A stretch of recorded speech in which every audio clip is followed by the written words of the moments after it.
First off, I'd like to start if everybody would participate and go around the room and tell me why you came to the group, what you feel like you get from it, if your needs are met.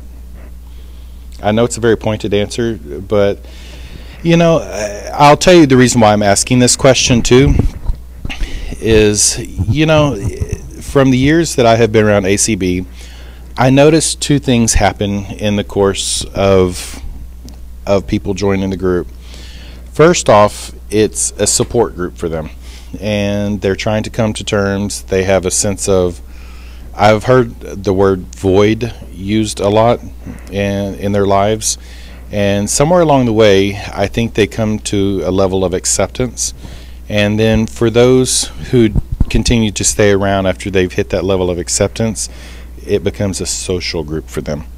And so if you don't mind, I'd like to get a little feedback first off, and then of course I'll continue asking questions. I'm Suzanne, and what I get from this group is acceptance and love, unconditional love.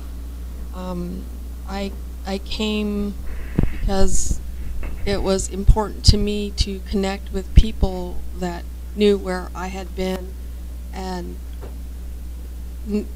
you know, I know that they had gone through the same or real similar things to what I'd gone through, and sharing our stories is also a very healing thing. So I came here for love and healing, and I get that, and I appreciate it, and also a sense of family, since I feel like I've lost my family in the process of coming out and being myself, being me, who I want to be instead of who I'm pressured to be.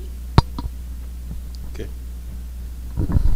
I'm Donna, and I came to try to understand what she's going through better than I do, and what y'all are all going through, because I don't, not having ever been in the organization, not knowing really that much about the organization, and the only contact with the organization is when they came to my door. I didn't understand. Open the door. Well, I opened the door and invited them in, but you know, they didn't want to stay because they didn't want to talk to my girlfriend about the Bible. So I came to try to understand more about what it is that y'all believe and what you've gone through, and to try to understand better. And while I will never understand all of it, yes, I do think that I got a better understanding of. And so, yes, my needs were fulfilled this weekend, because I do get a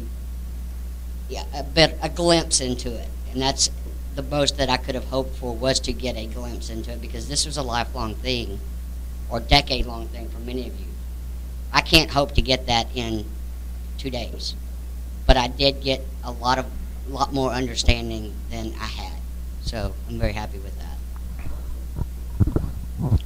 I came to get some connection and to find somebody on this planet that could possibly get an inkling of understanding of what I've been going through or feeling. And I definitely got that. So thank all of you. This is my second trip to this support group. I've learned a lot the first time, and I learned a lot this time, even though I wasn't an active member, but I can relate from different religions that I had in the past of what you went through. So I shared some of my experience, strength, and hope. I hope you didn't mind. Not at all. My name's LaJune, and even though it's been years and years and years since I've attended, I know that I'm still sort of shaped by those warped ideals, I say it that way. And it was good actually to work through, or at least listen to some of those things that we got from the 2 sets of counselors today. But I guess I did get what I needed, and I'll probably, as I say, keep coming back.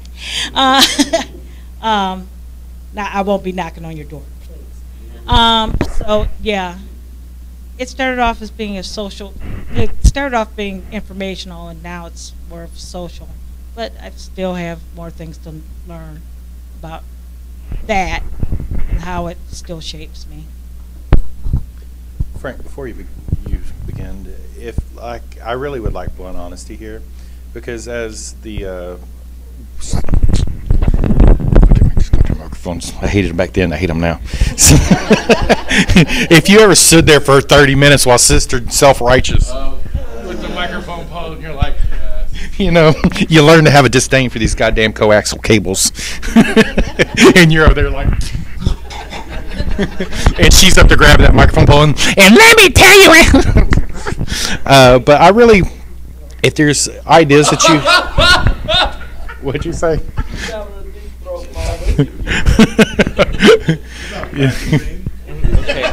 Really, I'm open. I want to hear suggestions and ideas that you have that you think for future conferences as well.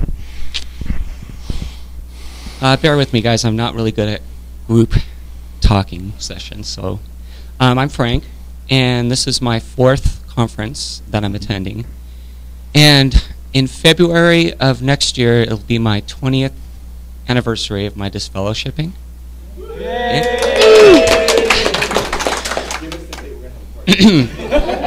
I don't even honestly remember, to be honest.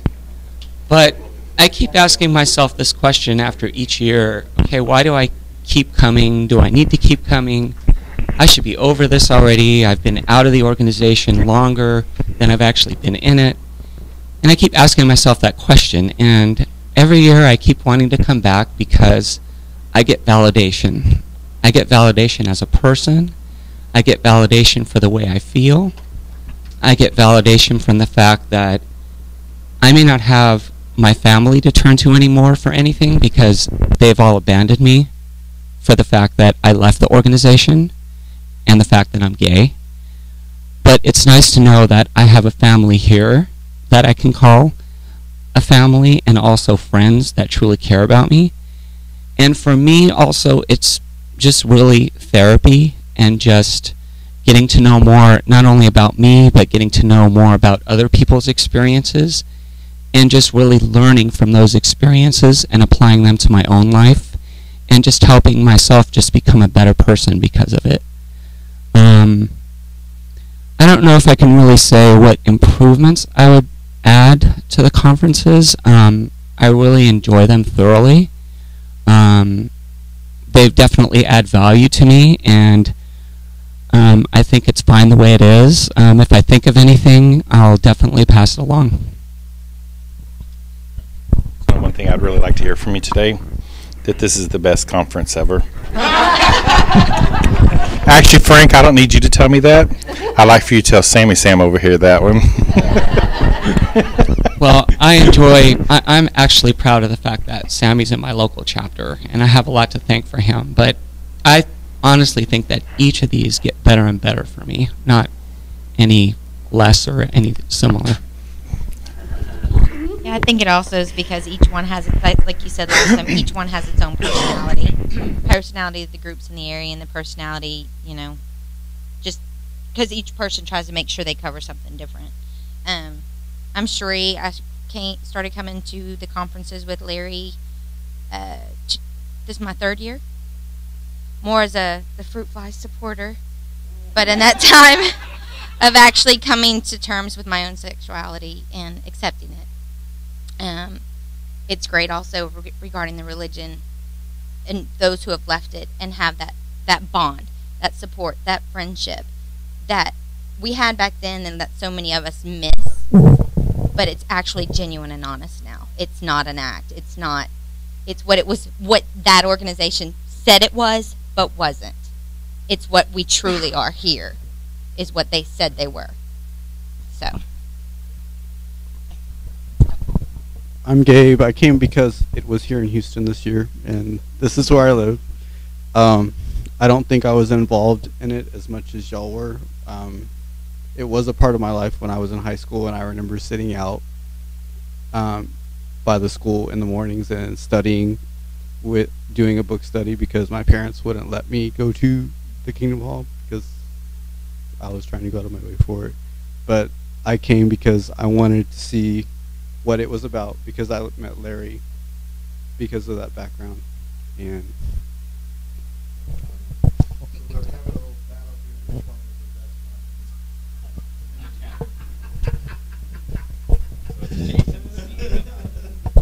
Steve, Atlanta does not count.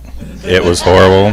It is Atlanta. It will always be Atlanta. There will never be another one that goes to Atlanta. Joking.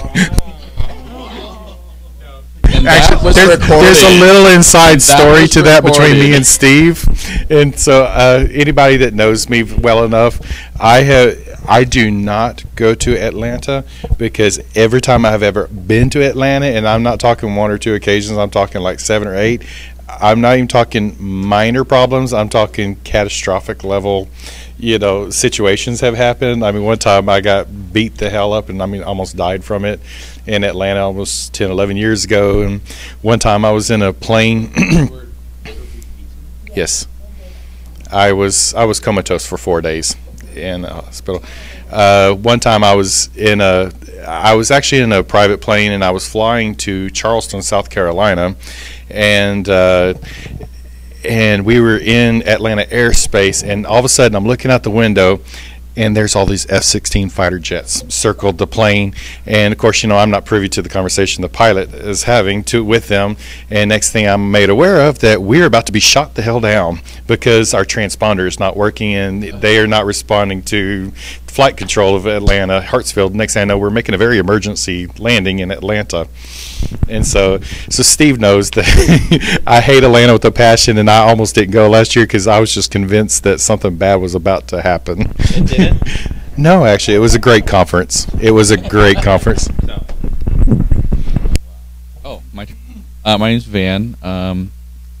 I started coming to ACB because I just thought it would be a great social outlet for me. I didn't feel that I particularly had many issues to deal with. My experience was very different because I was not raised one of Jehovah's Witnesses. It was really my choice to join, stay, and leave when I did. So I think that made a big difference in my experience. But at any rate, it's been really great for me because it's helped me to realize some of the things that have happened to people who I've now come to care about. And like Larry said, it really makes me angry that people treat other people this way, especially an organization that claims to be so loving. So it's really opened my eyes, and it's really helped me see the need for a group like this. So for me, it's mostly a social outlet and a way for me to give back to the community, so hopefully to be one of those people that can be here to be a support for others that might need it.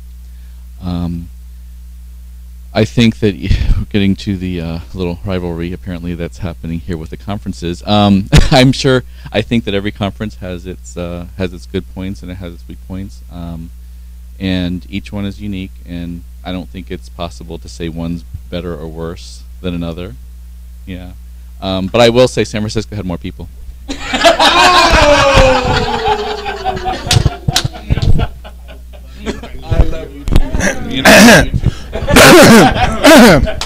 I'm allowed a rebuttal in this courtroom. My rebuttal would be no offense to certain guest speakers. I remember the majority of those ones also at a certain point in the day falling asleep with the spreadsheets and the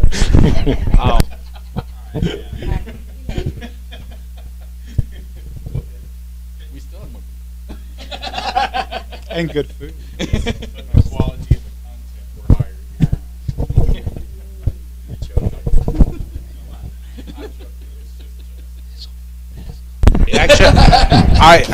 I would like to make one comment about conferences, and I will never say that one is better than the other. I will say this much for those of you guys who've actually been to multiple conferences.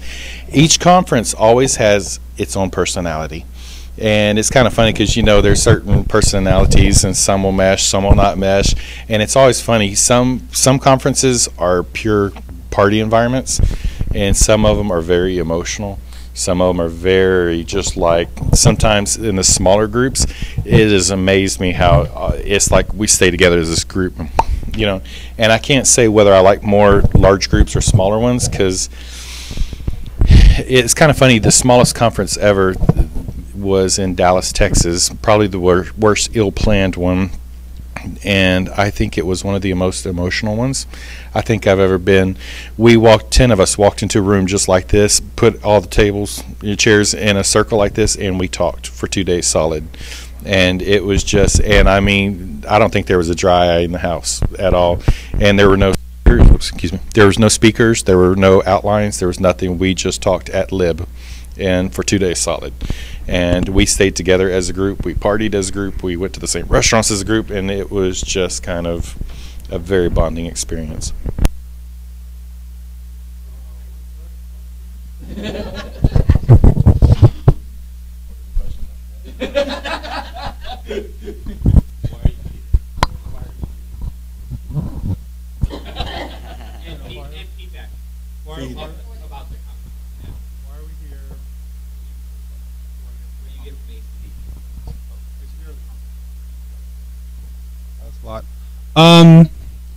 I'm definitely here. I wanted to make it like a tradition of coming every year to an ACB conference. The first conference I attended was the first one we planned in San Francisco. And, you know, after that, I did want to go to Atlanta, and I wasn't able to go to Atlanta. And lo and behold, I was able to come to Houston with a lot of help from a lot of folks. And I really do believe in guardian angels, and there's a lot of them here and that are not here that will take care of you, and this is what it is. It's ACB is like a family, and so I definitely will come next year for the next conference, wherever it's going to be held. So we'll see where it's going to be held. So the conferences for me is, you know, we have our local chapter in San Francisco, excuse me, San Francisco Bay Area. And we meet throughout the Bay Area, San Francisco, Oakland, San Jose, and in other cities as well. That way other folks can attend wherever they live. And, you know, we all kind of know each other. So you kind of, you know, we're kind of comfortable with each other, and we have a good core. And so what I love about this is getting to see the diversity of ACB, you know, because Bay Area folks, we have our own little Bay Area way of thinking and our own way of doing things, and we get really accustomed to the comforts that we have. You know, it's a very multicultural Bay Area. I mean, Houston's multicultural as well. But you know, there's a lot of things that we take for granted that when you get out of the Bay Area, it can be very dangerous for a person who is either gay, lesbian, bisexual, or transgender. And so, you know, it can be, you know, we take that for granted. So it's great to hear from everybody else's experiences.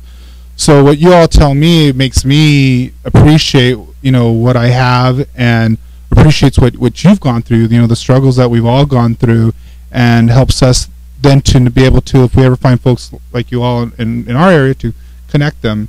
And the conferences, that's the conferences. ACB, again, is, for me, is the support that we've all been looking for, to let us know that we're not alone. I think that's the worst thing you're told, is that you're going to be out in this world alone. There's going to be these evil wolf-like people that are going to take advantage of you and hurt you. And, you know, the first year or two, you know, I definitely believe in the law of attraction, or the opposite of that would be the law, you know, if something doesn't attract, like a magnet, it repulses, the law of repulsion.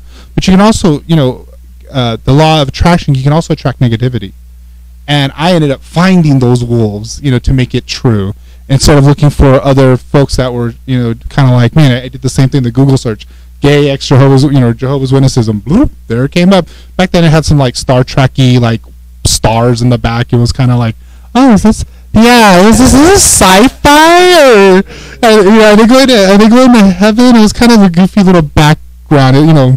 But you know, it's evolved. It's a beautiful website, thanks to the help of other webmasters, but currently with Ryan, he's definitely done a lot of changes, and basically it's helped our group, because he posted our chapter meeting, which we had during Folsom weekend, and we had somebody come up from San Diego and attended for the first time, and it was great, you know. So it's that that's what I get out of ACB, is the ability to network with other folks. Let's see, and also to help others, to let other folks, just from my own experience. That's all I can do, is just talk about what I've gone through, and maybe that can help someone. So things that can be done for future conferences. I think topics that need to be discussed, and depending on if we can find speakers who can facilitate that, or if we can discuss that. The first topic I'd like to see, or topic, or workshop, or discussion, is, this is going to sound funny, unbelieving mates. So folks who basically have a partner. So basically, I really appreciate like Robin and Lejeune, and Debbie and Donna. Who else is here with their Joseph and Dave? It would be great to have a conversation about those who are not Jehovah's Witnesses, and how and how you've been able to work together. Maybe have like a panel discussion on how you've worked on things. So that's one topic that I would definitely want to talk about. The other things I definitely want to see talked about in the future, if we can get speakers, is on the other letters in the LGBT, talking about, bisexuals, there's a lot of biphobia, also transgender folks, if, we don't have any in our chapter that are transgender, but I'm sure that we know, but there are probably, and there's transphobia as well within the gay communities. So there's things like that. Also for us, one of the issues not issues, but things that I'd like to see more of is focusing on women issues. Women. In our group, it's mostly men, and it's not that we are ostracizing or keeping women away, but like, what is that why maybe women don't come to our groups as much as other groups? And it's really interesting, the dynamics. I had posted on Craigslist. This is really interesting. I have to share this. So I posted on Craigslist. They have the M for M, and then F for F. Like if you're looking for somebody. So I had posted that we're having a chapter meeting, and I put it in the M to M, the general one, and then there's the M to M for M, platonic. And so I had put it in the platonic one, and it still gets flagged. There's some jerk, if you're even looking at this, I'm going to find you one day, who keeps flagging our post for the men. And I was like, what the heck? So I did the same thing for the females, and I had put it under females, F to M for platonic. So I talked to a member in our group who's a woman, lesbian, and she says, no, you don't put it there. That's for like straight women wanting to meet other straight women for platonic friendships. Huh? And she says, you put it in the other board. That's where you have like the poetry reading and this and that. And I said, well, when I put it there, I got flagged because it wasn't, a sex hookup. And she says, well, for us, it's not a sex hookup. The F to F for M. Sorry, F for F. And so that was a revelation for me as a gay man, how different things were when you're outreaching for women as it is as opposed to men. So things like that. Also, more diversity issues of I don't want to use the word minority because different ethnic backgrounds. Spanish speakers, people of color. How that affects our view of religion as opposed to somebody who isn't a person of color. And there is differences, because you speak to somebody who went to a Spanish congregation as opposed to somebody who went to an English congregation. A really good friend of ours, Doug Ward, says, there's the Kabbalah witnesses that are kind of real liberal, and then there's the more conservative witnesses, and there is that range depending on if you went to a Spanish or an English, or even some Englishes were more conservative than others. So just those would maybe be future topics for the future. Hi, my name is Maxi Melt. Larry. I started coming to these about 10 years ago, and at that time I still lived in Tokyo, and being that I come from such a big family, we're 9 kids, there were probably about 10 to 15 years, maybe 10 to 12 years, where I had no contact at all with anyone. And so that day back in, I guess it was in, the year 2000 or something, the revelation, when I, just out of a curiosity on the internet, wanted to see if there was such a group, and oh my God, there's a group called, ACB, and I was just blown away. I thought there's other people on earth that are in my situation. I thought I've got to get to this thing, and it's not that cheap to fly all the way from over there, but it's always been worth it. And now that I'm local, I live locally. It's for me. It's so good to hang out with people who you can joke with that actually get it. Because if you are, let's say, like at work, and you're the only one who's a witness or an ex-witness, and sometimes people will look at you like you're absolutely fruity. I mean, you know. Oh, that came out wrong. All right, batty. If you're like what in the world is, you know? But if you hang out with people who know where you're coming from, there's just a camaraderie there that is just so much. I think what a lot of us are looking for. As far as the conferences, I think Larry did a wonderful job this year, and of course, some of the conferences that have been bigger because of location and time of the year and other factors, I'm sure. Like San Francisco, yes, and but I think they've all been wonderful. I love the camaraderie, and I wouldn't give it up for the world. And for years and years, I made it. That was my one trip out of Japan. I wanted to come, and at least I'm going to come to this. So it's been real good for me. Thank you.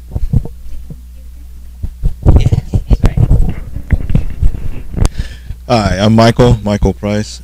This is my first conference, and so over a year ago, I went through some pretty deep depression. I thought, okay, I'm out of this organization over 35 years. This still's fucking with me. I can't believe it.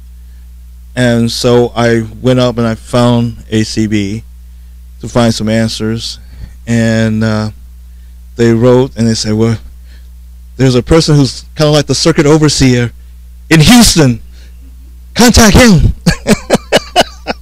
I think 3 or 4 weeks later, he came and did something in Dallas and come and met you. Well, it was love at first sight. I liked him. So, you know, and he started telling me about not that type of love. Don't get it twisted, sister. Don't get it twisted. The point was, so my depression has been going a long time. I hadn't dated in 5 or 6 years. I haven't even had sex in 2 years. I mean, these are all personal issues with my own self-esteem. And today hit home for me. It was just amazing. You come to get the message you needed. And I really needed this message. And God, you know, it's like, I'm going to date again. You know, no matter how much weight you, or how old you're getting, you know, you've got to be the self-esteem and enjoy life. And to know that this group exists, it has been incredible. And I say, bless all of you. It's just been a wonderful, wonderful experience. I got everything I needed. I say don't change it myself. It was what I needed.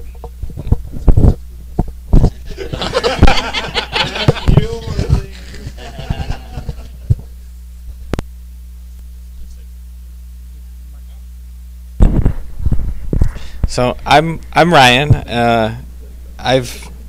I got involved with ACB. It was my first conference was New York City, and I've been to a conference every time since then. So I did the same thing I think that most people here did. Is they said, "No way, can this be true?" And I went to Google and I typed "gay XJW" and my mouth just dropped. They do exist. They exist. And each conference that I've gone to, everything has been, it all has their own personality, and every conference, no matter how big or how small, has always touched me in a certain way. And it's, I look forward to these conferences, and I do everything in my power to get to them. So I helped plan Chicago. I helped Larry plan this one. It is when we incorporated the board, I became the treasurer. which I'm fine with, and we have a bank account and it's official. We can take credit cards and cash and checks, and it's tax deductible, incorporated nonprofit. Please donate. PayPal link under the video. Thanks. I say that because the equipment is expensive. It's over $500 just on the table, and that doesn't include the camera. And then or the laptop. It doesn't include the food. It doesn't include the rental. It's just expensive. If you've already paid, you're done. Thank you. If you haven't paid and you can't pay, we understand. That's part of the reason why we do the free web stream. It's not the same. Attending via the web is a substitute, yes, and it's great to hear our voices and see us, but we don't move the camera. You don't go out with us. You don't get to. You miss out on a lot. and so if we put it out, especially in this economy, we make sure that there is an option. So if there is a problem, or if there's some reason you can't make it, you're stuck on a remote island. We've actually had one person who said he was the only gay person on the entire island, and he was a Jehovah's Witness. And he couldn't get off the island. They did not have enough money to fly off the island. And his only contact with the gay world was through our webcast. So this is all a labor of love. And I go to these conferences because I had my breakdown in Chicago. And I think I've moved past it. Little things come up. Some of these counselors got me a little choked up and thinking about it. And each time, just a little chip goes away. I'll never be fully rid of them. I mean, I can do the books of the Bible. The songs. The songs come up. I can remember the words, and they'll always be there. But the fact that I can hang out with all of you guys, and it's great to see everyone. So for me, right now it's more of camaraderie and friendship and social. But I like to use that also to show people who are afraid, that are still in the organization, that there is life outside the organization, and there will be people to help you, and it won't be those ravenous wolves seeking to devour you, because there are people outside that are thriving and surviving. So, Robin, you had something you wanted to say first? No, I was trying to get your attention to pass on the mic. Oh. For those of you who like my voice, keep coming back.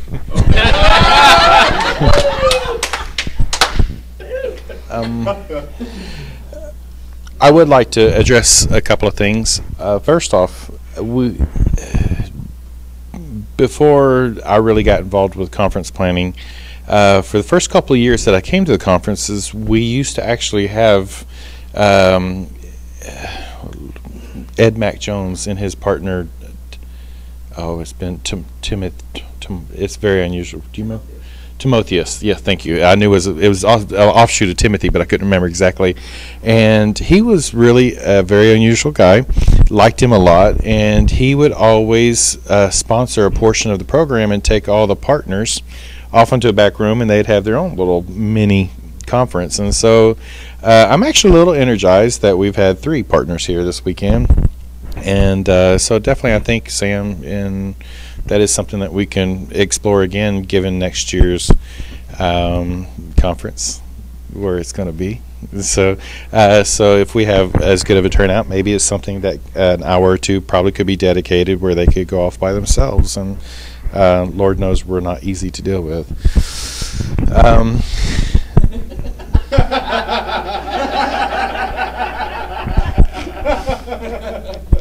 I don't know what you lesbians do, but can you please not?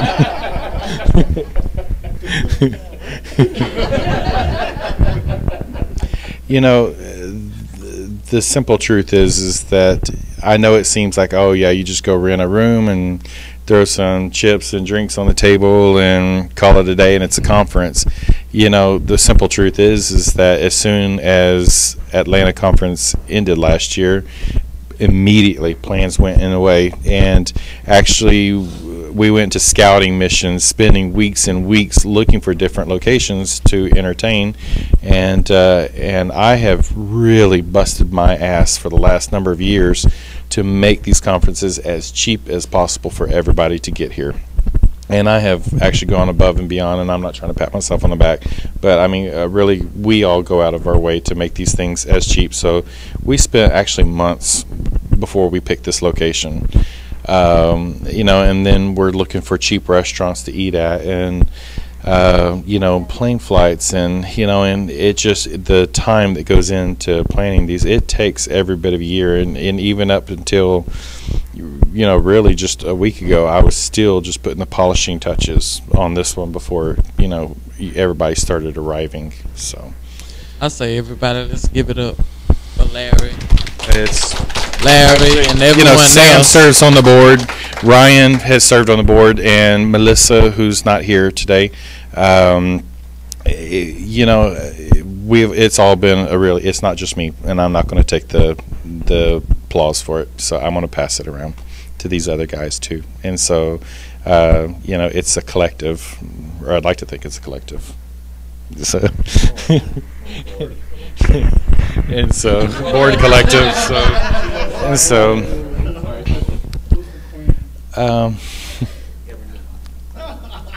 you know, I'm going to say something, and I'm going to try not to choke up in this one. Bitch. You know, there are times when I want to walk away, and I feel like my needs have been met, and that there's nothing else to get from here. But that's not true. And the simple truth is that I love you guys, and it's really great. And I feel very lucky that I have a job that allows me to travel, and there are times when I am beyond exhausted. And I work. When I work 7 days a week under contract. We work 16-hour days, and some days I have blisters all over my feet. But when I am in your damn city, I am going to be calling you, and I am going to, you know. And when I'm in China, it was a 2-hour plane flight. I was at this bitch's house last year, and you know, and every time if I even so much as drive through Dallas on a way to somewhere else, I'm calling Michael, and I'm calling John, and I'm calling Sam Santiago, and same thing with Chicago. And I'm not bragging, but I really do my best to keep you all together and to keep you all connected, and to let you know that even if you can't make the conference, or if it's another 12 months till we see you, it's an hour I have to spend with you, and I'll give it to you. And so, and I really, truly enjoy it. And so, when I see y'all's faces, I get energized. And so, I like seeing new faces. well, fuck you too, then. Yeah. So, I know everybody wants to know where it's going to happen next year. And so we would actually like to invite you for Labor Day weekend next weekend to join us in New Orleans. Next year. Next year. Next weekend, next year, whatever. And so we're planning for Labor Day weekend. And I have some ideas that I threw to the board last night, and they seem to be on board with it, and I hope it works out. And I think if it does, it's going to give us a really true experience. And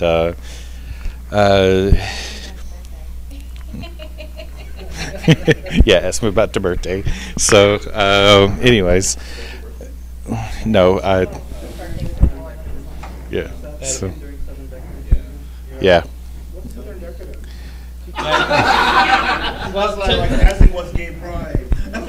I don't know what it is either. So I have never been to New Orleans. I've never been to Mardi Gras.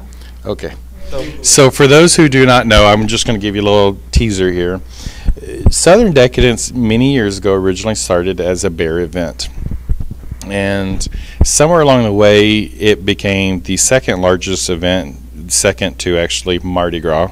And in it, even though it still probably has a lot of bear type, you know, environment to it, it's a very gay and lesbian oriented celebration.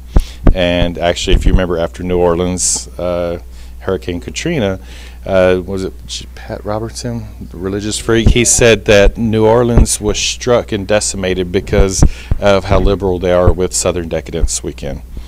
And the gays, lesbians. So start saving your nickels and dimes here, and just as soon as we conclude here this weekend, plans are going to go in away for next year's now. So the party never stops. And so, yeah. And actually, we are going to really change the routine up next year a little bit, and I don't have nothing set in stone, so I'm not even going to drop any hints as to what it is at this point. So once information happens, I will start feeding it to you guys. Van? I don't. Maybe my memories. I mean, no, I'm not complaining about this choice because I think. But I thought that one of the criteria for selection was that there had to be a chapter there. No. So who's going to? Well, I mean, I'll be honest with you and tell you, Van. We've kind of run out of options now, and I think it's a little premature to really say, go back to San Francisco or. We did have one other, I really don't want to get into too much particulars. I'll just say that there was another host city with a chapter that was interested. They're kind of having a little bit of change of guard right now. And Jesse and Dean, I'll go ahead and say, because they actually posted on Facebook, so I guess they've made it public. So they feel like their life's a little bit busy, and they're looking for somebody to take their place.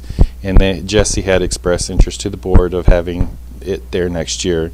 And I've had a conversation with Jesse, likewise in private, and he's understanding. And I think once things get settled, I would love to see it go back to New York City, and that's always a possibility. And about this time, I would like to see if there's going to be a change of guard, that it happens first, and that change of guard is on board with it first. And so, yes, we did have this discussion last night. Does it meet the criteria? No, it does not, actually, New Orleans. However, I also consider New Orleans my second home, too, so I'm there many times throughout the year. I'm very intimately aware of the city, the streets, everything about it. And so the board did make a decision last night to actually temporarily, change the criteria to keep the conferences going. And I'm sorry if you feel like it's a double standard policy. It's not meant to be that way. We actually just made a decision for the greater good. What? You laughing? Sorry. Anyway,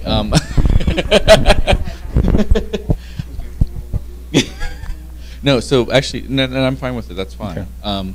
So as far, because obviously for San Francisco, wherever it's being held, it's usually the local chapter that takes care of it. So what about how is the planning going to be done for a city that doesn't have a chapter? I guess is my next question. Is it going to be extended out to other chapters to pitch in and help? Which I would assume, right?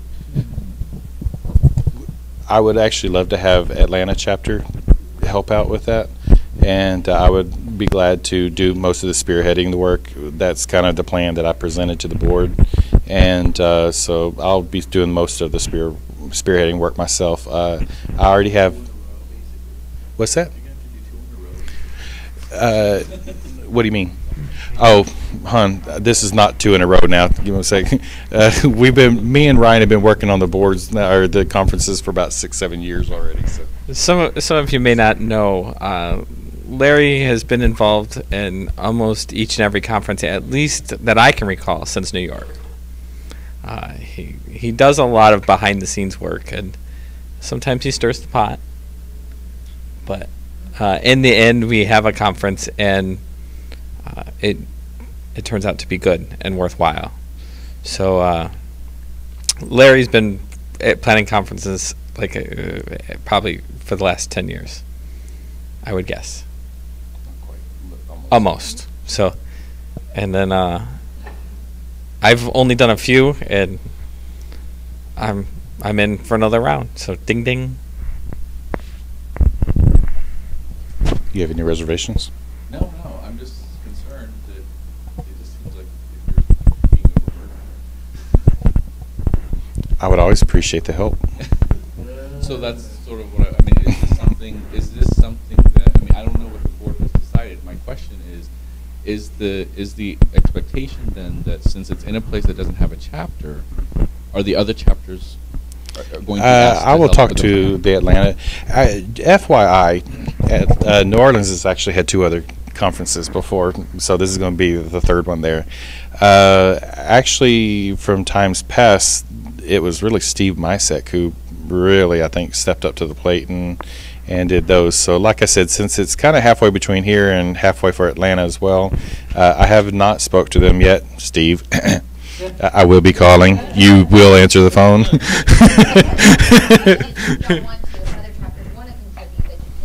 Yeah. Right? I mean, yeah, I mean, Like if y'all wanna that would help, be my would it be okay? expectation that, you know, other chapters would be relied upon, because there's no one there local. So it would have to be from other chapters. So if they wanted to pitch in, they could. Yes, I always appreciate the help, always. And so, when I say I'm actually speaking for the board, and because we all actually, you know, even in this conference, even though I did 90% of the spearheading work here locally, I always went back to the board and said, this is what I'm thinking, this is what I found to be the most cheapest, this is what I found to be the best quality, and, you know, and then put it up for discussion to decide on. All hearts satisfied. There is one other matter of business.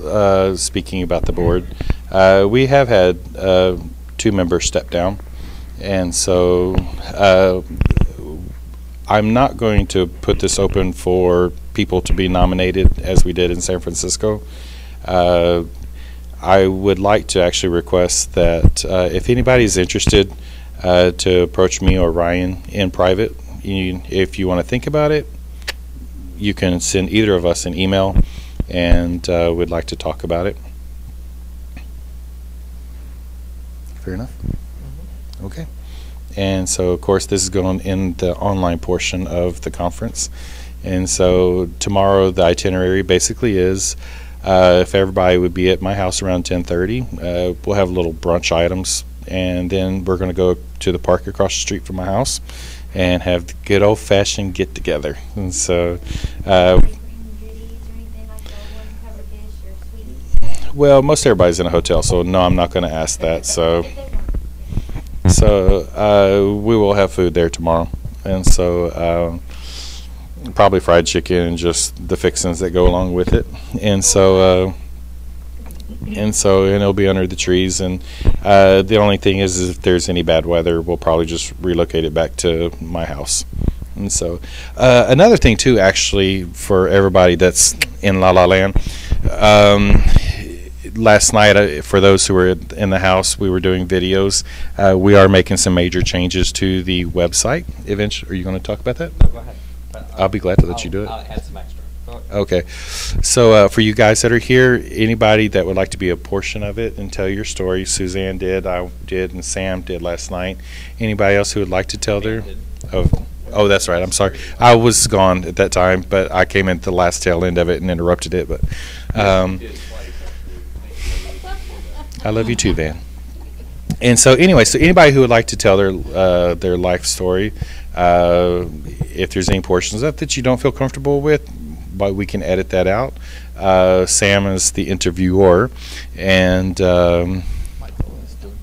Michael's doing the video, and you're doing the sound. I'm doing audio. Yeah, and so we're going to really try to start making some changes to the website. I got several things I need to say, actually. So we're really trying to make changes as the board to draw more people in. You know, and there's a thought that keeps going through my head, and for the last number of years, I've never been able to shake it.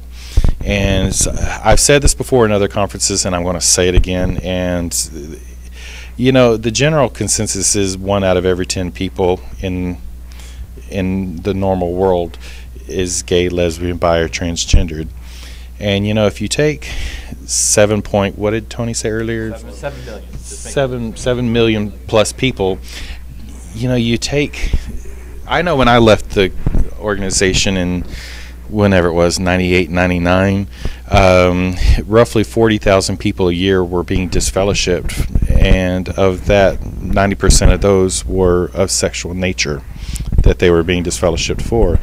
if you really take that 1 in 10 number and think about 40,000, that's 4,000 people a year that are possibly gay and lesbian, bi and transgender that we're not reaching and not getting to. And so, you know, I just feel like we're missing something, and we're going to start making changes to the website. And, you know, of course, people, first off, are going to have to want to be found. And so, and those that are looking, I want to make it available to them. And so we're putting different faces and different things, but the one thing that always remains the same is the story is always the same, regardless, you know. And so we're trying to update and modernize the website, and we want to really reach out to those people and avail themselves. I was going to recommend, I noticed that across Facebook there's different groups for it, but there doesn't seem to be any commonality between the Facebook groups for A Common Bond. Like, it's just kind of sporadic. It would make sense that the Facebook presence was made more heavy, because That's the problem. people are going to find it on Facebook. If they have a gay friend that's a Jehovah's Witness and they click like or add to that Facebook group, they're going to see that group, and then that's going to get them to add it. Somehow there should be some sort of integration among, because I know Atlanta has their own little thing, San Francisco has theirs. There should be one for the whole group where everybody is recommended to add it onto there, and it's updated regularly with whatever's happening in any group. So just for, I don't know who's online because Michael's a pack on the boards, but I'm looking for volunteers. I need somebody who knows some HTML, some CSS, some themes. It's the software for the website is WordPress, and WordPress is a content management system. It's very friendly backend. You basically, all you have to do is type and hit publish, and that's it. You don't have to worry about fonts or formatting or anything else. The website that I run now is WordPress. So, and I've done my own website is WordPress. It has a lot of good things, but it also has some stuff that I don't care for. And the problem is I got to do the research to find if the plugin will work with the version of the software we're using. And then, like, same thing with the theme. There are some things I don't like about the theme. The theme is much better than the 1990s Star Trek rainbow stars, etc. But it was the best we had at the time. So now we have something better, and now I've found stuff that I don't care. I don't quite like how it works, and I want to improve it. So, and also anybody who has stuff that they want to get on the website, I told the guys from San Francisco, I said, if you keep me on your Facebook list and you just invite me to that thing, I will make sure I get it up at least a week ahead of time. I'll probably say no and not attend, but you know, it's a little far to. The commute to San Francisco is just hellish, but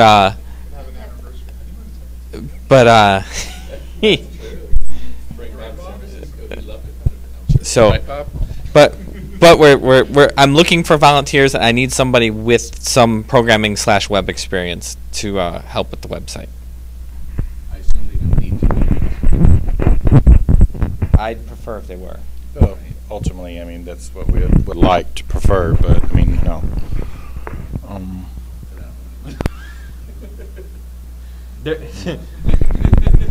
Let me make this clear. It is not a paying position. We do not have any money. So you have to be willing, keyword volunteer. Everything here is done volunteer. So. Yeah. I would like to say one thing. I'm not exactly happy with the progress that the board has made, and I will specifically point to myself and take the blame for it and say that I would have liked to have been a lot further along than where we are now. Of course, as Ryan says, this is not a paid position, and I do have a real job, and I won't say 9 to 5 as a 7 to 12 midnight type situation, but I would like to state the position of the board, what the board ideally does, and and I say this with a forked tongue. I'm going to be careful how I say this, but you know, I really would like to see the board really be a backbone for all the chapters throughout the United States, and I would like to see the board really support them. You talked about other groups like freeminds.org. I actually stay in touch with Randy, and who owns freeminds.org, and likewise Scott Terry. I am of the understanding he's trying to run a gay ex-Jehovah's Witness group off of that portion of it, but actually they forward a tremendous amount of emails to me that I respond to constantly of people who inquire, and I follow them up constantly, and I spend probably 2-3 hours a week just responding to emails from people that are forwarded to me. And then there's other ex-Jehovah's Witness groups that really kind of do not like us, and they kind of tend to look down on us, but they still see that there's, you know, ex-Jehovah's Witnesses regardless of which, so they forward those to me as well, and I respond to those. Of course, the board also plans the conferences and kind of ensures the success of that, and as we grow along, I would like to see the board take more of a role, but we do have limited means and we do have limited time, and so I would just like to say that, put that out there into the environment.